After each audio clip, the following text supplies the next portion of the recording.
Welcome back to Agency Journey. I'm your host, Gray McKenzie from Zen Pilot. This week, I've got the pleasure of bringing on John Corcoran from Rise 25. And if Rise 25 sounds familiar, they've actually produced this podcast for us. And you will have heard John's business partner, Jeremy, on the podcast before. We'll link up to that as well. But John, welcome to Agency Journey. Great. Pleasure to see you again. Thanks for having me. Yeah, I'm excited to dig in today. There's a couple different topics that I just ran by you that I want to cover today, but could we start with Rise 25? It's been a while since we had Jeremy on the podcast. Let's talk about Rise 25 and what you all do.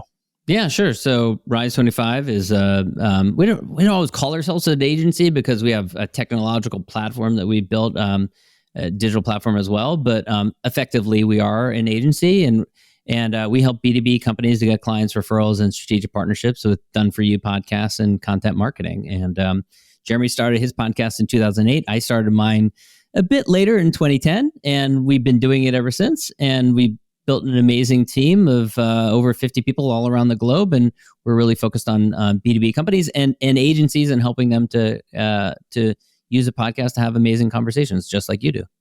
Yeah, and we got a lot of friends in common some of whom you and Jeremy have introduced me to, but other folks who I just bump into and I'm like, who produces your podcast? You're like, oh, Rise 25. I'm like, okay, yeah. This felt like you had a structured, like press the record button flow, and you've got a structured what happens afterwards. And like, you kind of got your fingerprints all over it, it's just been really fun to see kind of just pop up organically in the space. Yeah. I mean, it's we're a classic case of we tried to create the solution that we didn't have when we got started. When I started my podcast, It was me figuring it out and RSS feeds and all that kind of stuff. And even to this day, our goal really is to be like the Wix or the Squarespace for B2B podcasting.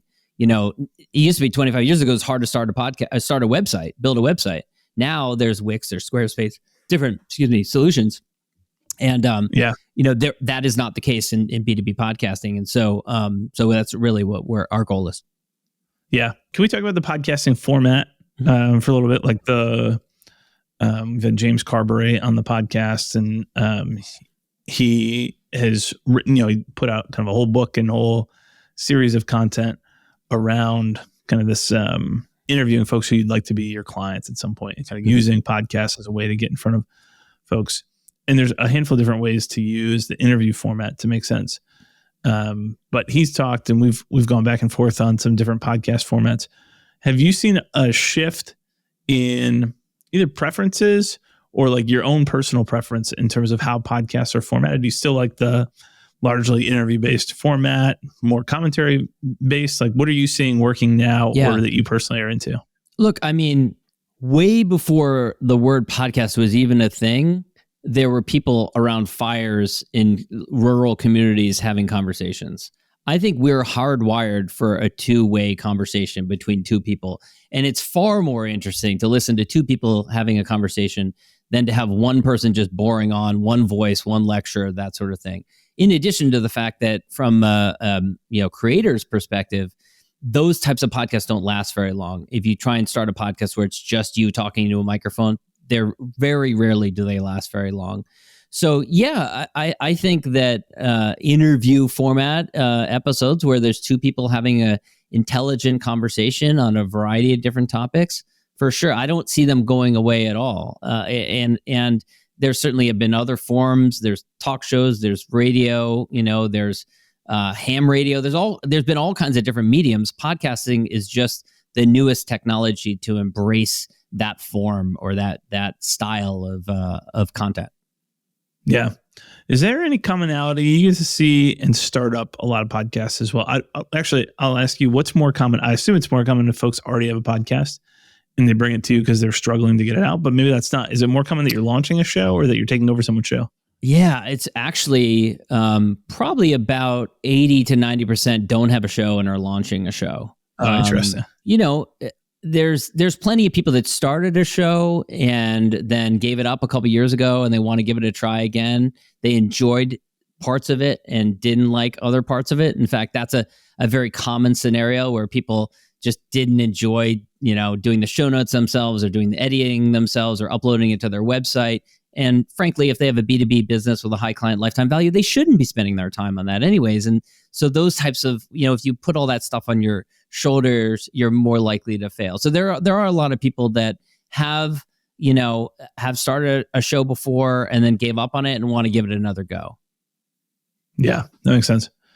Are you seeing anything? So if you're with so many folks starting new shows and you're looking at growth, obviously there's probably external factors that would even be more impactful. What kind of audience do you already have? I assume your show would grow faster. I'm curious if you've seen any correlation between show types, like interview-based versus kind of expertise, like one person talking head type podcast, or we're highlighting our own expertise, or two hosts from kind of the same company batting back and forth. Do you see any correlation between those formats that people choose and the rate of growth? The rate of growth of their podcast. Of their podcast, not necessarily. And honestly, let's talk about that. The growth. I think what you're talking about is like downloads or subscribers or something like that. Sure. I think a lot of times people over-fixate on that. I look at it this way. I mean, I've been doing a podcast for 13 years, and I love listeners. I love having people listen to it, but I would do it even if no one was listening. And I say the same thing to our clients. I want you to do it even if no one is listening, because it's such an amazing tool for having really high caliber conversations with referral partners, strategic partners, clients, that sort of thing. And so I think a lot of times people focus too much on that, downloads or things like that. And frankly, just because you get downloads or subscribers or listeners doesn't guarantee that it's going to lead to actual results for your business. And so oftentimes people give up in spite of that. I've known lots of people. I've known people that started a podcast, got huge downloads, listenership, and, they gave up on it and they're driving for Uber. I literally know people like that. Or I met a guy a couple years ago that had really proud of the fact that he had over 1 million downloads on his podcast, which is amazing, but he was working in an Apple store. No offense to someone working in an Apple store, but what it said to me is that the guy hadn't figured out a way to monetize it. He hadn't figured out a way to actually get, revenue out of this thing. So just because you get a lot of growth or downloads or subscribers, those are kind of vanity metrics a lot of times. It doesn't mean that you're going to get the types of concrete results that you want for your business or for your agency. So we're more focused on that piece. That's really, I think, the metric that you should be focused on. Yeah. I think it makes sense. I think that the pushback on that would be, if you don't have a way to monetize it, then, who cares what those numbers are? But assuming that you've got a way to monetize it. Yeah, and I'm not talking about someone that's creating a hobby podcast or a passion project or a true crime podcast or something like that who hasn't figured out how to monetize it. We only work with agencies or B2B companies that have an obvious way to monetize it, which is by getting clients, by getting referrals, getting engagements, that sort of thing. Right. I'm curious what, I think typically you think B2B website, if you looked across a wide enough swath and just said, hey, what's the conversion rate from a visitor to a customer at some point? Like you're going to be at 1% to 3%, most likely. I would be curious about the same stat on the podcasting side. And obviously there's outliers on either side, but across enough large numbers, like there'll be some average that probably works itself out. I don't know in terms of the listenership, but I just know from my own personal experience, having started a podcast to support my, my legal practice. I had a boutique law practice, 13 years ago. And I was struggling with going to networking events and lunches and meeting people for coffee. And you'd have, what this is like. You have like a coffee or something and you're like, oh, I'll refer to you, you refer to me. And then you go your separate ways and nothing ever comes from it, and you're kind of wasting your time, having coffee with the person in the first place. Instead of doing that, take your time, focus your energies on having conversations, maybe even with people that are a higher level up that don't have time for coffee, but that would carve out time to be a guest on a podcast. So these are higher caliber people that have higher caliber referrals, and then deliver value to them in the form of interviewing them, giving them exposure, putting them on a pedestal, taking interest in them. And when you do that, people are far more motivated. They want to repay the favor to you. They want to pay it back. Now, when you do that, if you're interviewing the right people, if you're treating them in the right way, if you're publishing these episodes, if you're promoting them, when you do that, some of those people will turn into clients. And if you have a high client lifetime value, if your clients are worth 10 grand, 50 grand, 500 grand, whatever it is, you don't need to get that many clients out of it for it to be a home run, great use of your time, phenomenal ROI. And so whether you have 1 million listeners or 1,000 listeners, I don't know. I don't care, because if you're just focused on having great conversations with the right people, some of those people will turn into clients, or they're going to be a champion of yours. They're going to be referring business to you because they understand what you do, and they're grateful to you because you took the time to promote them, to put them on your podcast. Yeah, definitely true. You mentioned your stint as an attorney. Yes. But even before that, you were a writer. You worked in the White House. I'd love to dig into some of the background because you get such a fascinating kind of personal story. So what is that? What's the John Corcoran career evolution look like? I guess you could say I've jumped around to a lot of different careers. I guess one fun fact about me is that at different points in my career, I've been, paid by President Bill Clinton, Steven Spielberg, and Warren Buffett. Those are 3 different engagements. So I started my career in politics. Even before that, I actually had worked at DreamWorks, which was kind of the Tesla of its day when it was getting started. And then I worked in politics. I was a writer in presidential letters and messages in the Clinton White House, which I'd gotten after being an intern in the White House speechwriting office. It was an amazing opportunity. You get to work with incredible people, really high caliber type of people. And, what can I say about that? It was just, incredible being there in Washington, D.C. It's a totally different culture now, unfortunately. And then I came back I'm from California. I came back to California and I was a speechwriter for a governor of California. And then I ended up going back to law school because a lot of the people that I worked with were lawyers and I would always lose arguments to them. So I was like, well, let's go to law school so that hopefully I can win some arguments.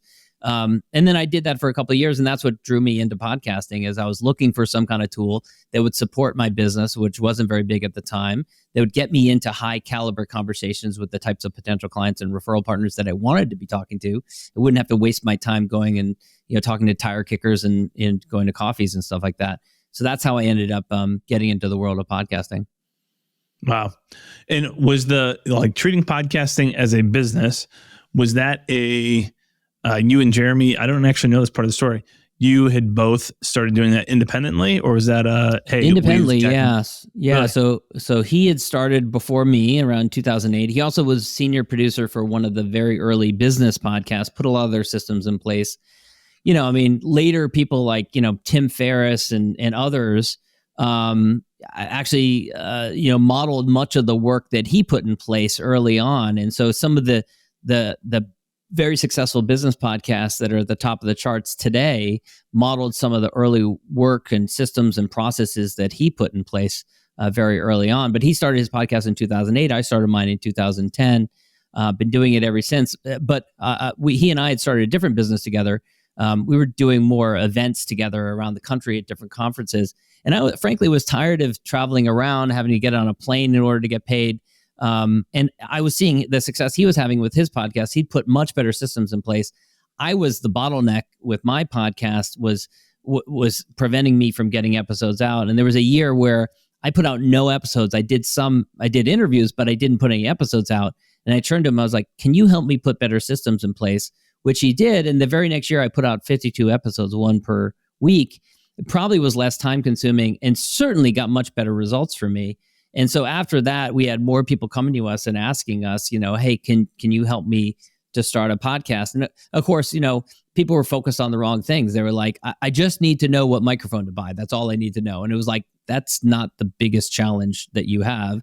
There's a lot of other challenges that you need to focus on. And so, we realized that the right combination was giving people the right strategy, not dissimilar from what you guys do, giving them the right strategy, holding them accountable. So we built a client success team. And then finally handling all the production pieces for them so that they can really focus on, having the relationship, having great conversation, and then all the other details around it, they don't have to worry about it and they can let us and our team handle that stuff. Right. Wow, that's awesome. I didn't know that, the backstory, and I knew that you'd had the podcast for a long time. but I didn't know that's how you guys made it happen. Yeah. And I had heard about the the event side of the business before, and this is one of the things I wanted to ask you about was kind of in-person groups, peer groups, making connections, and your involvement with EO. Could you lay out kind of what EO is and how you got connected and what that looks like today? Yeah. So I first joined the EO Accelerator program, which is an amazing program designed for businesses that have gotten to about $250,000 in top line revenue and that want to get to over 7 figures. And at the time that I joined, Jeremy and I were in business together. We've been in business for a couple of years. And I was just kind of feeling frustrated that we hadn't gotten great results. We'd worked really hard one year, and financially, it wasn't a huge success. People liked the events that we did, and we still get people emailing us now saying, "When's your next event?" But the funny thing is like, yeah, we could go and do an event now, but it wasn't giving us the financial results or really the lifestyle that we wanted because we had to travel and things like that.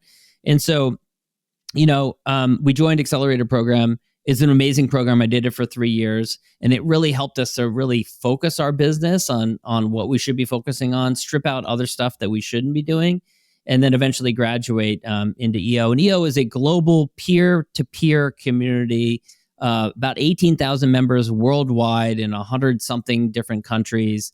It's very volunteer-run. It's actually a nonprofit comprised of entrepreneurs, so I kind of love how everyone's profit focused, but it's a nonprofit, so it's very much people are trying. They want to connect with one another, and it really is designed to help entrepreneurs, which can be a very lonely profession because there's a lot of stuff as a founder of a business that you can't talk to your spouse about, can't talk to your business partner about, can't talk to your investors about, can't talk to your employees about. Highs and lows, and this gives you that vehicle to talk to others who know what you're going through. And, you can really talk through those challenges and those opportunities together. And so I'm actually on the board. I've been on the board for a number of years now of our chapter here in San Francisco. And I've been a moderator for my forum. And so it's been a community that I've been, very involved in, and I love being a part of it. Thank you for the overview. Did you look at any of the other communities like Vistage or anything else at the time? Yes, I did. And there's also Dan Sullivan's Community Strategic Coach. Yep. And there's a lot of people there's a lot of overlap, people that tend to be attracted to those other types of communities, maybe also attracted to EO. So there's people that do both. I've never actually done Vistage or Strategic Coach. Although I'm somewhat familiar with the format of both. There are nuances and differences to them. EO to me just kind of spoke to me, and since becoming a part of the community, first in Accelerator and then in actually EO, it's just been my tribe. It's been the people that I want to hang out with. Yeah, the forum is your group, right? The group that you meet with monthly. Yeah, and there are other communities like YPO and Tiger 21 and things like that have similar formats. Vistage is run by a paid leader who's usually a successful entrepreneur who's sold their company, and it's usually a larger group, like 12 to 14 or something like that, as I understand it, and more focused on business rather than personal. For EO, it's about, with the entrepreneur, there's multiple sides to us. There's the personal side, there's the business side, there's the family side. And all these things are interrelated. If things are not going well on the personal side, it's going to affect the business. If things are not going well on the business side, it's going to affect your family. And so a lot of times your forum is your group of about 8 to 10, 7 to 10 peers that know what you're going through and that can help you, not with therapy, but can help you in a group format to get through those different challenges that you inevitably go through. Yeah, that's cool. I'm not in EO yet, but I've looked at EO. I've looked at Vistage, YPO. Have you seen Hampton? Yes, is Sam Parr. Sam Parr started that. Yeah, and I know actually I had a guest on my podcast who's an EO member who's in Hampton also, and she was saying very good things about it. So I've heard good things about Hampton. Yeah. I think it's a little bit more focused on kind of tech companies and a kind of a larger companies. I think their goal is like 5 million and above in revenue is kind of what they're focused on. But I don't know exactly. Yeah. But anyways, that was one of my one of the things that I'm kind of walking through right now. So it's top of mind for me as I'm looking at, hey, what group, there have been a handful of things and different training programs that I've been a part of over the last couple of years. And so I would like to do one of these in 2024. Who knows? Maybe we'll do 2 at some point in time, but one seems like plenty for the time being. And so anyways, EO, Hampton, and Vistage are kind of like the top 3 on the list that I'm looking at right now. So it's hopefully I think having something that you have to support you is so valuable, whatever it is. And sometimes it takes a little while to try these different, formats out and see whether it's a good fit for you. I've joined a couple of other ones where I was in for a couple of months and I just kind of felt like it wasn't the right thing for me. The other thing is that EO is frankly very affordable. There are plenty of communities out there where it's like $25,000 a year or something to join to it, and you get 3 events a year, and you have to fly off to that event. And I've got young kids, and I don't want that. And EO it varies by chapter, but I think it's in the neighborhood of $11,000-$12,000 in your first year, including initiation fees. And then in renewals, it's like $6,000 or something like that a year. And with that, you get access to a global community of, 18,000 members, high level of trust. So you can reach out to virtually anyone and they're happy to support you. You've got your local forum that usually meets on a monthly basis. You got local learning events, which are, can be super valuable and interesting, different speakers on different topics. And you've got regional events as well that you get access to as well. And then they have conferences. Like I went to Seattle about a month ago for an event that was the whole US West region. And I went up to the top of the Space Needle, and then we had an event at the Experience Museum, which was the Paul Allen Museum, which was really cool. Sir Mix-a-Lot, who is from Seattle, was performing at that event, which was really cool. So you get kind of some of these cool experiences, and once in a lifetime experiences. Like we went up to the top of the Salesforce Tower, which is the tallest building in San Francisco. We shot hoops on the floor where the Golden State Warriors play once, so you get kind of cool stuff like that as well. Well, that's awesome. Okay, I did not prep you for this, but I ask every guest this question. And the question is, what is your number one tip for agency operators? So the answers have kind of spanned the gamut with folks who take that really high level and philosophical, and folks who take it super practical and say, you need to do this one practice or one tool. So I'll throw it over to you. What is your number one tip for other agency operators?